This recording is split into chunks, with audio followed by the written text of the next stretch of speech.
একই কাজ করে যাচ্ছিল তাদের স্ট্র্যাটেজি অনুযায়ী। এই খাবারের ভারগুলো একটু কমাতে হবে। না, কমানো যাবে না। এমনিতেই আমাদের কাছে খাবার কম। সময় হয়ে গেছে, আমাদের জেতার জন্য কাউকে একজনকে এলিমিনেট হতে হবে, কাউকে বেরিয়ে যেতে হবে।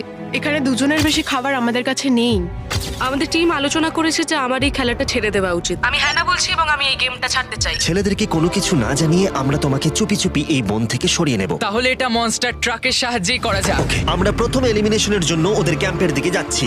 আমি টিমের স্ট্র্যাটেজির জন্য এই খেলাটা ছেড়ে দিচ্ছি। তার মানে দাঁড়ায় বাকি 4 জনের জন্য বেশি খাবার। চলো এখান থেকে বেরিয়ে যাওয়া যাক। তোমাদেরকে কিন্তু জিততেই হবে, ঠিক আছে? খুব ভালো খেলেছো যদি এখানে তুমি। মেয়েরা জিতে যায় তাহলে তুমি এখানে সবথেকে বেশি স্মার্ট হবে। তুমি প্রথম বেরোলে কিন্তু 1 লাখ পেতেই পারো। অনেকেই আমাকে বলেছে যাতে এই খেলাটা আমি ছেড়ে দিই। হ্যানা নিজেকে ভাগ্যবতী মনে করতেই পারে, কারণ পরের 2 দিন ধরে প্রচন্ড ঝড় বৃষ্টিতে দুটো টিমই তাদের ক্যাম্পের ভিতরে থাকতে বাধ্য হয়েছিল এবং খাবার খাওয়া ছাড়া আর কোনো কাজ করতে পারেনি। আমরা বেশি দিন আর এইটুকু খাবার নিয়ে চলতে পারবো না। তাই 10 নম্বর দিনে আমি একটা টুইস্ট দেব ভাবলাম। এটা 10 নম্বর দিন আর তোমরা যদি আমার একটাও